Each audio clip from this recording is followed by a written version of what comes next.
Of Aswan. Welcome to the last city in the south direction in the land of Egypt. We called it Aswan. راح يسد بإذن الله سدوا فينا.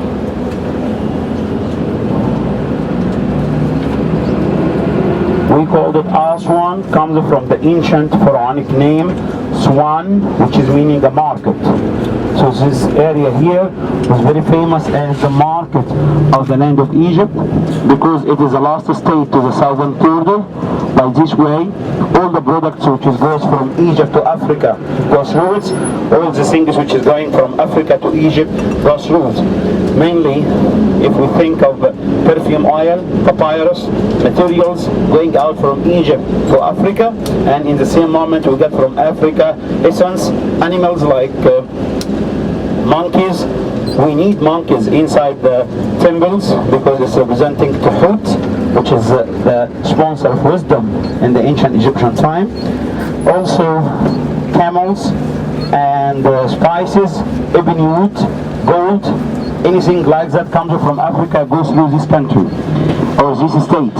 That's why this state was a very important state in that ancient time, and it's a very big state in the same moment because all the land of Nubia, which is between Egypt and Sudan, it was belonged to it, and the Egyptian territory in that time, it was all the way to the heart of Sudan. And Ethiopia and Eritrea was under the Egyptian occupation and authority in that time. That's why the governor of the state of Aswan, he had to be a member of the royal family, like the son-in-law of the king of Egypt, the cousin of the king of Egypt. He had to be from the same family of the king of Egypt, and by this way, his loyalty it's to only the king of Egypt, no one else. And he is protecting the border of Egypt. And he got a very nice title, and the title is, he is the governor of the state of Aswan and the deputy of the king in the land of Kush. Kush, it's a biblical name of the area of Ethiopia, Eritrea and Sudan in our Bible. That is an ancient Egyptian name, and the name still survived during the biblical period. That's why the people who are living in this area here, Aswan, most of them, they weren't a good farmers because the area here, it's granite stone. The whole area of Aswan, it's granite stone. And the narrow valley surrounding the river Nile, it's a very, very narrow valley. Sometimes only couple of hundreds of meters by the two sides. And by this way, there is not enough land to cultivate it. The people who are working here, they have a different career. They were traders or soldiers. Traders were working with business between Egypt and Africa, and soldiers who are the Nubian, who are working as security guards of the border. Until the time of 2,500 years BC, when the Egyptians started to build their pyramid, and the kings would like to get stones to build the pyramid. And there is a new career start to appear in this area, and this career was cutting granite stone from the mountain and transfer it all the way to the capital of Egypt. Because the whole area here is a huge mountain and a high plateau with granite stone, so they start to have a very good business here, cutting the granite stone and transfer it all the way to Cairo or Memphis or Luxor, where they are doing building the temples and building the things there. Also, by the time of 2,200 years BC, we start to have a new career when the Egyptians know how to mine gold in the south land of Egypt. So the area of Nuba, it's a start because of that, and they are calling the land Nuba, which is meaning Nubet in hieroglyphic, which is meaning the land of gold. And the gold mines, it was exist in the land of Nuba. So the Nubian people and the people of Aswan, they have a new career mining gold for the king of Egypt, and by this way they were traders, soldiers, stone cutters and gold miners. That is the career of the people who are living here. The main thing here people are attached with, it is the River Nile. The River Nile here in the area of Aswan, for them, I'm sorry to use this term, but that is what they believe in it, it's like a curse more than a blessing. Because the valley surrounding the River Nile here is a very narrow valley. So they believe that they don't have a big advantage from the flood of the River Nile because it didn't silt their land, but it destroyed their houses and killed their livestock. And that's why when the Egyptian government from the ancient time till today would like to control the power of the River Nile and the flood of the River Nile, they are building the dams here in this area. And we have in the modern time two big dams are exist over the River Nile in the city of Aswan. One of them had been established by the year 1898 AD during the British occupation of Egypt. And they built it made out of granite stone. They got it from the mountains. And they think by this way they will save Egypt from the flood and controlling the water of the River Nile. And that is what allowed the Egyptian during the British period of occupation of cultivating cotton and growing cotton in the northern part of Egypt. And that's what made Egypt became a very high reputation, or the Egyptian cotton have a very high reputation because of that. To grow cotton, you need a very fertile land, and that's what we call it the delta. And you need a lot of water in the beginning of the irrigation season, and then you need to control the water exactly before the harvest for at least 3 weeks. No drop of water goes to the land. And that's why with the hot and dry weather in Egypt, I think you see now to your right hand side, the buses and the trucks and the mini buses are lining up to get fire and fill up. That is a problem we face it nowadays in Egypt. Not much gas, and when they have gas, people have to stand in a very long line like that to get some diesel.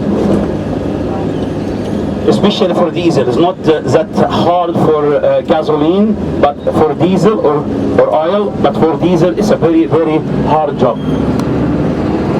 Some had to wait for 3-4 hours. Our driver this morning, before he come to pick up us, from 3 a.m. he was standing in a line here to get his turn, to get some fuel to work. So that is the situation we have. We hope it will be changed in the future. So back again to the Egyptian dam, or what we called it Aswan Dam. What we called it Aswan Dam. So when they built the Aswan Dam, they were thinking that it will save Egypt from the flood of the River Nile.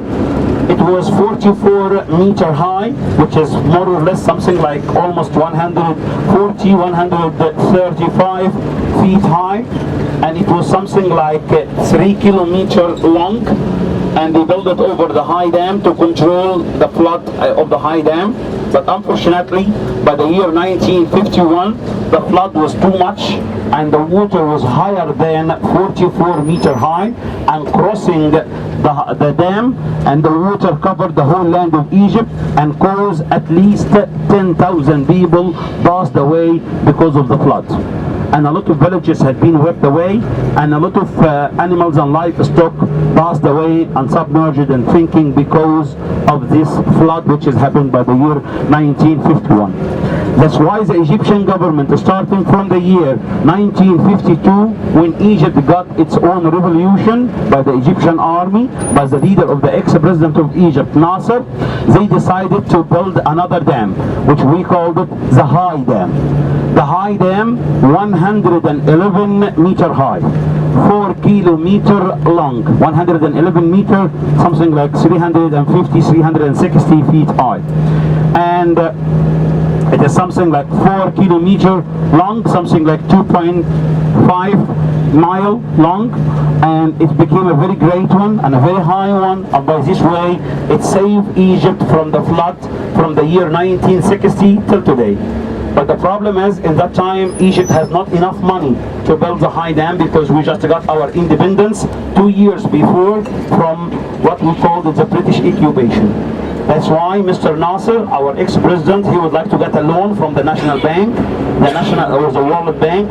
The World Bank refused to give him a loan because it was controlled by the British, and that's why he had to nationalize what we called it the Suez Canal. The Suez Canal, it was a canal digged in the Egyptian land by Egyptian people, but it's like a company, and the shareholders of the company were French and British and Belgium, no Egyptian. And by this way, Egypt got nothing from the boats which is crossing from the Suez Canal. And that's why by the year 1956, he gave the order and the decision to nationalize the Suez Canal. And from that time, the Suez Canal benefit and money became the first source of income for the Egyptian government. They are using these monies between the year 1960 till the year 1970, 14 years, to build what we call the High Dam, and we are going to visit it today together. In a minute, or if you start to take a look now in front of you, you see like a high enclosure wall. It will start to appear to your right hand side. That's what we called it the Aswan Dam. And we are going to cross over the Aswan Dam now. The Aswan Dam, the one which is, I say before, it's been made by the British by the year 1898. And you can see it much better now. Made out of granite stone, 44 meter high, and it saved Egypt for a period of time, but then by the year 1951, the water was much and covered everything. We are going to, today, in our tour, we are going to visit two different places. The first one is the High Dam, and the second one we called it Philae Temple and Philae Island, which we are going to take like a motorboat sailing inside the River Nile until we reach the area of the temple itself, which is belonged to the Greek-Roman period. But before we start our tour of visiting the places which we are going to visit today, take a look to your left hand side. You could see a lot of motorboats.